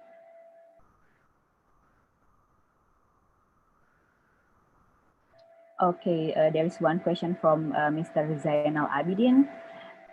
This is for all the speakers, or Bapak Zainal, Mr. Zainal, or maybe this can be also for the industrial, for speaker too. Oh, yeah. From Bapak Zainal Abidin first. The question is how to synchronize people growth and industrial automation. I think it's also maybe the question for the second speaker, I think. Yeah. Because it's about the technology and people growth and industrial automation. Maybe if Pak Rizal Mr. Rizal can Yeah, I think also Mr. Rizal add, is yeah. the best person to answer this one. Yeah. I think because I think that maybe he knows more about this. Please, Mr. Rizal, to answer this question: how to synchronize people growth and industrial automation? This is not. I think we need to look at you know if you relate that to the issue of climate change. Yeah. Which sector is going to be impacted the most? Yeah. So, for example, in the agriculture sector, yeah, we know there's a change in the weather patterns, which is impacting on when are you going to plant and when are you going to harvest your crops. Yeah. And there is also the impact on soil fertility. There's an impact also on water. Yeah. And there is an impact also because of the intensity of rain. Nowadays the rain comes with high intensity but very short, and then on drought it's going to be longer. Yeah. So I think we need to look at again, I think data on weather pattern and how you use digital technology to be able to inform farmers, yeah, on how they would manage their crops. Because the impact is not going to affect much on the big corporates because they have the knowledge, they have the know-how. The impact is going to be to the the millions of farmers, individual farmers. Yeah, this is what is going to happen going forward. Yeah. So we need to step up and help provide this kind of information, real-time information on how they are able to manage their crops going forward. Number two is to intensify on capacity building, yeah, on so that they understand and build their capacity, and at the same time, provide perspective as well on other livelihood opportunities. Yeah. So that's my take. I think it has to do a lot in with working together between companies and their supply chain, because across Indonesia, I've seen and documented a lot of business cases where companies they provide training modules for their farmers, yeah, for their supply chain, so that they are able to cope with the changes that is happening because of the climate. Yeah. And at the same time, improving their productivity. Once that is improved, it will also impact their yield to be higher. And after all, if you are able to do that, then their welfare is going to become better as well. So it has to do with the collaborations between the big growers, small growers, as well as the independent growers. Yeah. It needs to be part of the integral supply chain of the big growers. Now, the third aspect is the buyer. The buyer is the international buyers, yeah, the consumer goods companies. Yeah, they also need to invest in those training and capacity building. Work together with the growers, either big or medium growers. Work together and create this sustainable training modules to be part of the supply chain. So all actors from the supply chain need to work together. Yeah, because going forward, I think we need to look at from farm to fork. Ya, dari pertanian ke meja makan kita. We need to look all those supply chain on how we can improve the productivity, either through capacity building or through research innovation, and technology. Yeah, thank you very much, Mr. Rizal, for the answer. I think it's also interesting with these three aspects, like capacity building, productivity, and the buyer. And maybe there's also one question for the Prof. Sriwidya Stuti by Nanda Wirayoga. It mentioned that how does the government provide support in climate change control? To Prof. Srividya Stuti, who is answer. Thank you for the question. How does the government provide support in climate change control? Yes, Indonesia is the world's fifth large emitter of greenhouse gases, mainly due to the conversion of its forests and carbon-rich peatlands. Yes, shift in land use have ecological and social consequences. As Indonesia forest at home to thousands of plant and animal species, and 50 to 6 million Indonesia depend directly of the forests for their livelihoods. And in the line with that, government support is accumulation for 4 years. The realization of state budget related to climate change mitigation and adaptation action raise 300 trillion rupiah. And soaring green sukuk, yeah. Green sukuk is multiple green sukuk, yeah. Green sukuk is part of the state syariah securities, surat berharga syariah negara, which are used to fulfill the target of APBN financing. Green sukuk is a funding instrument to support green project that contribute to the climate change mitigation and adaptation program and the sustainable development goals. Now, green sukuk investors experience an increase in 39% in 2019 and 2019 increase 34%. It is increase by increasing green sukuk investors.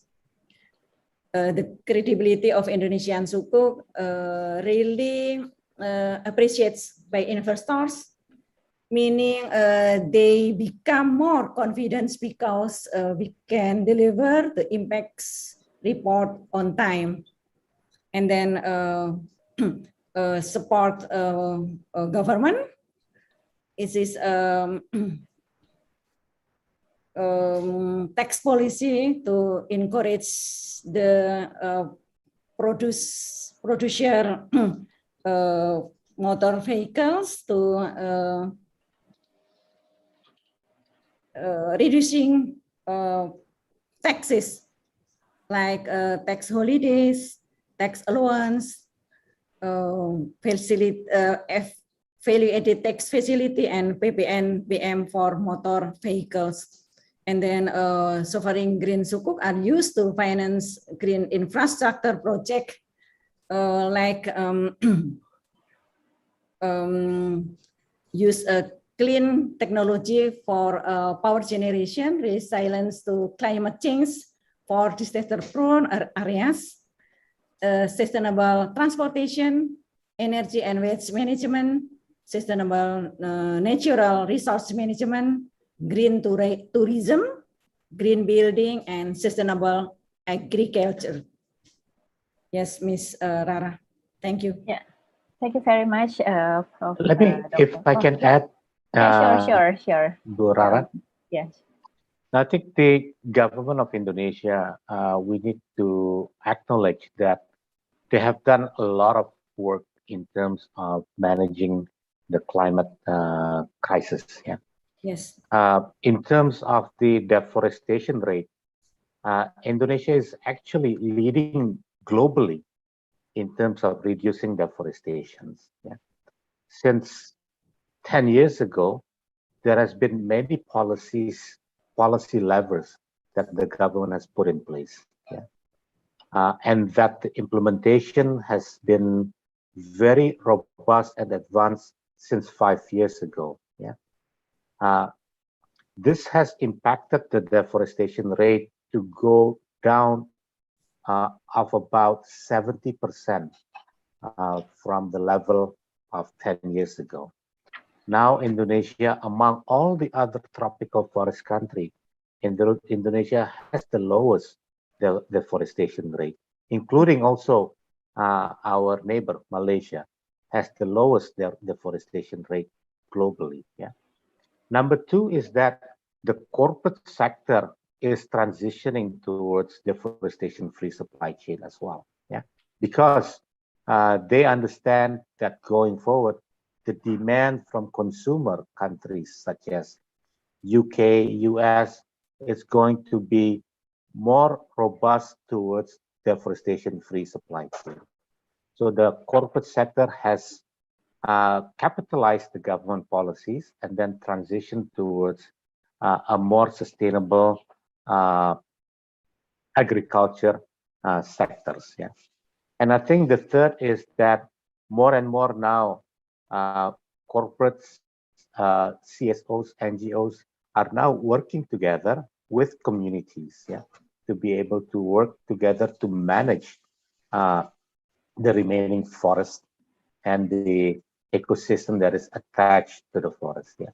So I think there is a lot to say about Indonesia and Malaysia in terms of reducing deforestation. And now we are the two countries, Indonesia and Malaysia, is being perceived globally as leading in terms of managing the climate crisis. Thank you. Thank you very much. Thank you very much, Mr. Rizal. That's really a wonderful answer. Yeah, a lot of knowledge from all of you. I think if there is maybe any further question for all the participants, you can directly contact to their email and or social media after this session. So, ladies and gentlemen, finally we come to the end of the seminar. I would like to thank for the speaker for the informative and the interesting presentation and all of the participants for the participation. So now I'm giving back time to the host. Thank you very much. Thank you, Mr. Gamal. Thank you, Dr. Nor, and thank you, Professor Sriwidya Stuti. Thank you, Mr. Rizal Agamar, Tan Sri Dr. Nur Aiman Sukindar, Professor Dr. Sriwidya Stuti, SA, MMMSE, and Ms. Nur Fajrinapara Istiani, SRs MEA, for the fruitful panel. And I think most of the participants enjoyed the panel discussion. I hope these discussions bring everyone joy and can develop their idea to succeed in the SDGs. Now we are starting to the next agenda.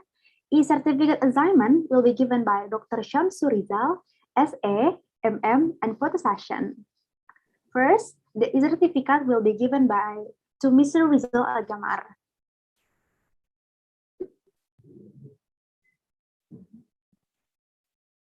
Thank you,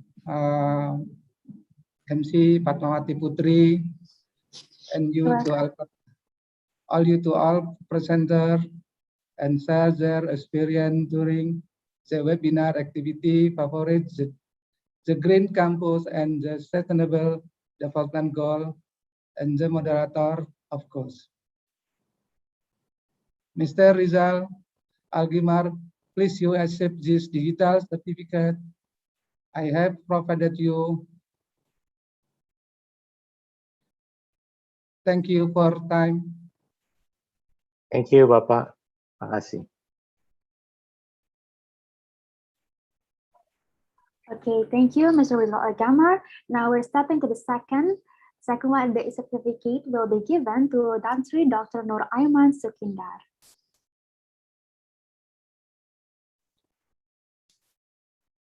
Country Dr. Nur Aiman Sukindar, please accept to this digital certificate I have provided to you.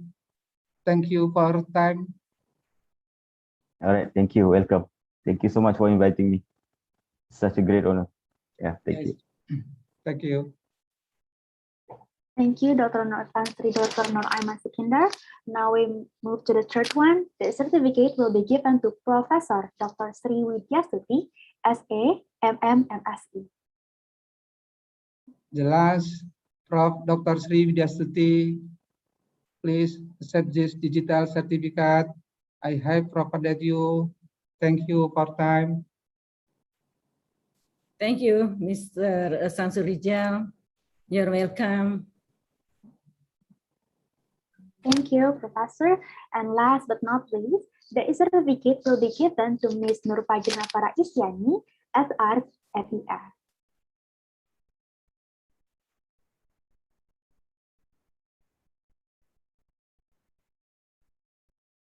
And last but not least, for the moderator, Nurpajrina Para Istiani, SR, MEA, please accept this digital certificate I have provided you. Thank you for your time. Yeah, thank you very much, Pak. Thank you. Thank you, Ms. Nurpajana Para Isyani. And now, to all participants, if your camera is enabled to on, please let us see your face for the photo session requirements. And for the documentation committee, please help us to take the photo. Okay, everyone, let's turn on the camera. And for the documentation committee, please help us to take the photo. Thank you.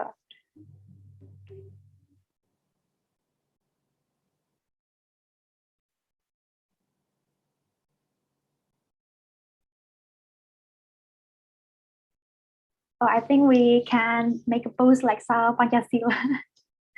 Okay, everyone. Okay, in 1, 2, 3. Okay, I take it as a finish. Okay, thank you so much. And now we are stepping to the next agenda. Closing remarks will be delivered by Dr. Syamsurizal, SA, MM, and to Dr. Syamsurizal, the time is yours. Assalamualaikum warahmatullahi wabarakatuh. Good afternoon, ladies and gentlemen. I believe that all for you have done well before the one-day event. It's my great pleasure that you had private discussion thought as this one day is not now. In this year webinar, time, innovation and implementation of technology for green campus based on Sustainable Development Goal, SDGs. Each speaker, the presenter, innovation and technology implementation in overcoming the problem faced to their respective countries. Just webinar participant get a clear view and the difference. I wanted you understand the difference and promote mutual understanding among the participants throughout of webinar. I observed the speakers have excellent presentation and active discussion from the participant. So I can conclude the purpose on the webinar has been completely accomplished. In addition, your positive minor, reminding that you had made careful preparation and excellent effort for your participation. I would like to pay my deep respect to the participant for your positive participation in the webinar. I hope that what you have learned throughout the webinar will help you in your dash to lead the regional development in the future. finally, on behalf in the organizing committee, I would like to express my appreciation to all speakers, Mr. Rizal Algamar, Tan Sri Dr. Nur Aiman Sukindar, Prof. Dr. Sri Widastuti, and moderator Nur Prajina Farah Istiani. Last but not least, for all participants for taking time of your busy duties and intensive webinar. Thank you so much for being such attention. Have a great day. Wassalamualaikum warahmatullahi wabarakatuh. Waalaikumsalam warahmatullahi wabarakatuh. Thank you, Dr. Syamsul Rizal. And next, on behalf of the committee, we would like to thank and appreciate the speakers, moderator, committee for the hard work, and the audience for the participation. I observe the speakers have excellent presentations and interactive participants. So we can conclude that the goals of this event have been completely accomplished. Thank you for your time, and we also apologize if there are words or actions that are less pleasing. Wabillahi taufiq hidayah. Wassalamualaikum warahmatullahi wabarakatuh. Salam Pancasila. Waalaikumsalam warahmatullahi wabarakatuh. Terima kasih Pak Rizal Algamar. Terima kasih. Ya, Terima kasih, Prof. Thank you. Terima kasih, Pak Dr. Algamar. Aiman, thank you. Yeah, thank you.